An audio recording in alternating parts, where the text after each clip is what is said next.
Assalamualaikum warahmatullahi wabarakatuh. Perkenalkan, nama saya Linda Lusma Lestari, NIM 1840478, Prodi S1 Akuntansi Pagi semester 6, mata kuliah Etika Profesi, STIS Sultan Agung Pematang Siantar.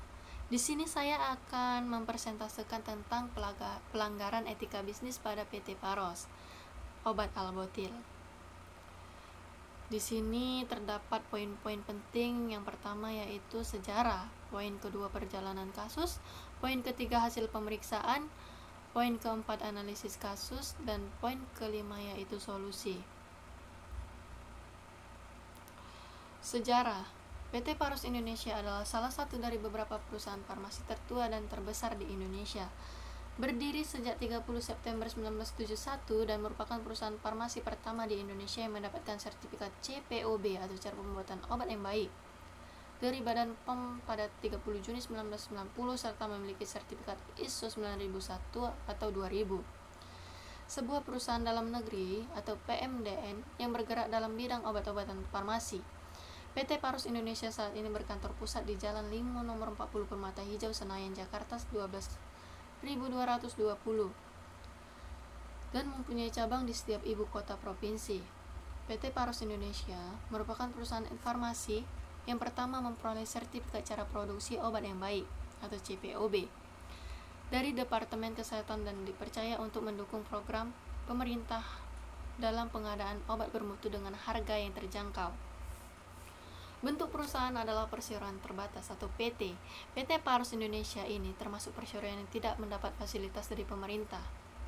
Kekuasaan tertinggi di dalam perusahaan beredar di tangan pemilik perusahaan atau PT Paros Indonesia Tech Launch 2017. Perjalanan kasus. Pada 30 September 1971, PT Paros didirikan yang merupakan salah satu perusahaan farmasi terbesar di Indonesia. Pada September 1974, awal berdirinya PT Paros Indonesia memproduksi obat-obatan oleh Bapak Ong Josan Edi Lembong dengan nama Paros Indonesia Ltd. Perusahaan berstatus PMDN, perusahaan modal dalam negeri, dan merupakan perusahaan farmasi pertama di Indonesia yang mendapatkan sertifikat CPOB atau cara pembuatan obat yang baik dari BPOM, Badan Pengawasan Obat dan Makanan, pada 30 Juni 1990. Sebagian besar personel terdiri dari tenaga muda yang dinamis dan energi, sistem komputer yang terintegrasi untuk seluruh divisi dan kantor cabang, teleconference, VoIP, internet computerized, product knowledge training. Pada 17 Februari 2018, BPOM menginstruksikan kepada PT Paros Indonesia untuk menarik Albotil dari peredaran selambat-lambatnya 1 bulan sejak dikeluarkannya surat keputusan pembukuan izin edar. Direktur Komunikasi Perusahaan PT Paros Indonesia, Ida Nurtika, telah berkoordinasi dan berkomunikasi dengan BPOM terkait dengan penarikan tersebut dan menyatakan akan menghormati keputusan BPOM yang membekukan izin edar Albotil hingga ada persetujuan perbaikan indikasi. 15 Februari 2018, izin edar produk Albotil ditarik oleh BPOM karena tidak sesuai ketentuan. Hasil pemeriksaan. Dalam 2 tahun terakhir, BPOM menerima 38 laporan dari profesional kesehatan yang menerima pasien dengan keluhan efek samping obat Albotil untuk pengobatan sariawan, yaitu sariawan semakin membesar dan berlubang hingga menyebabkan infeksi. BPOM, ahli farmakologi dari universitas dan klinisi dari asosiasi profesi terkait telah melakukan pengkajian aspek keamanan obat yang mengandung polis resulen dalam bentuk sediaan cairan obat luar konsentrat. Kajian itu memutuskan polis resulen dalam bentuk sediaan cairan obat luar konsentrat tidak boleh digunakan sebagai hemostatik dan antiseptik pada saat pembedahan serta penggunaan pada kulit, THT, sariawan, dan gigi. BPOM mengimbau profesional kesehatan dan masyarakat menghentikan penggunaan obat tersebut. Masyarakat yang terbiasa menggunakan Albotil guna mengatasi sariawan dapat menggunakan obat pilihan lain yang mengandung benzidamin HCI povidone, iodin 1% atau kombinasi dequalinium, klorid, dan vitamin C. Analisis kasus. Perlu diketahui bahwa kualitas dan keamanan setiap produk obat maupun makanan yang beredar di Indonesia dikontrol oleh BPOM atau disebut juga Post Market Surveillance. Post Market Surveillance ini biasanya dilakukan dengan cara sampling, mengambil contoh produk langsung dari pasaran untuk diuji di laboratorium. Dan cara sampling ini bisa dilakukan secara rutin, misalnya menjelang akhir tahun, maupun secara mendadak jika diduga ada yang tidak sesuai ketentuan.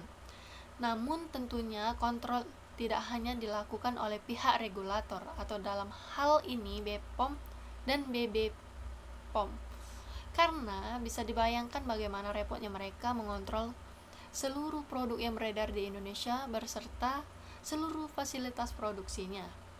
Oleh sebab itu, peran industri farmasi, profesional kesehatan di lapangan, dan masyarakat awam juga diperlukan. Caranya ya dengan melaporkan kejadian tidak diinginkan, baik yang serius maupun tidak serius, yang timbul akibat penggunaan suatu obat atau yang dikenal dengan istilah pharmacovigilance. Pharmacovigilance adalah seluruh kegiatan tentang pendeteksian, penilaian, pemahaman, dan pencegahan efek samping atau masalah lainnya terkait dengan penggunaan obat.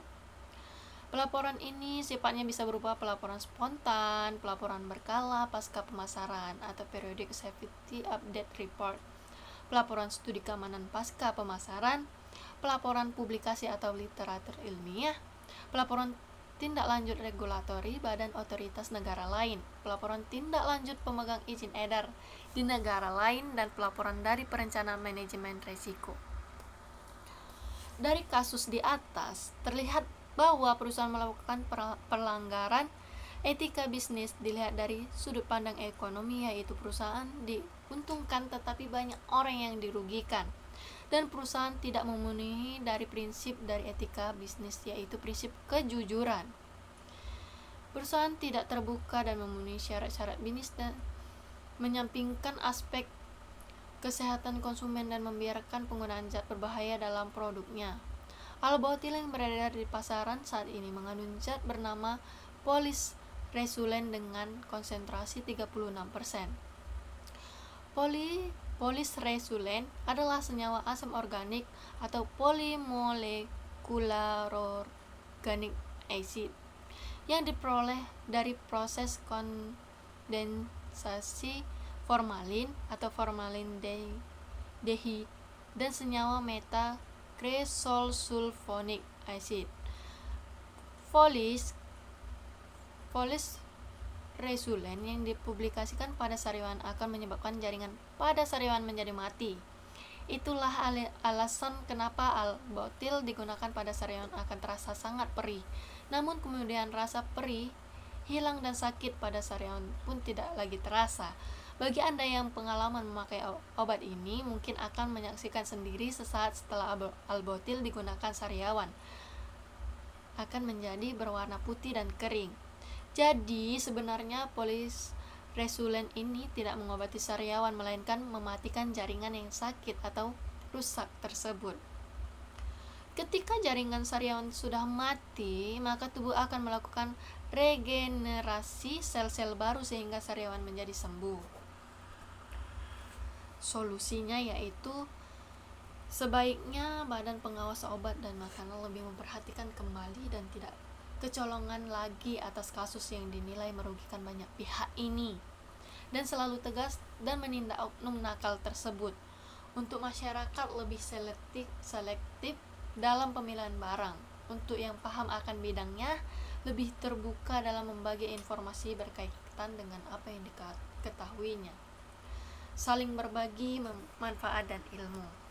Karena maraknya kasus pelanggaran di dalam etika berbisnis membuat kita sadar bahwa masih banyak produsen nakal yang hanya memikirkan materi tanpa memikirkan dampak yang telah diperbuat. Pemerintah seharusnya lebih teliti terhadap pengawasan peredaran barang-barang yang beredar dan harus lolos uji seleksi. Dan untuk masyarakat, kita mengajak untuk selalu peduli terhadap apa yang dinilai kurang baik. Sekian persentase dari saya. Terima kasih.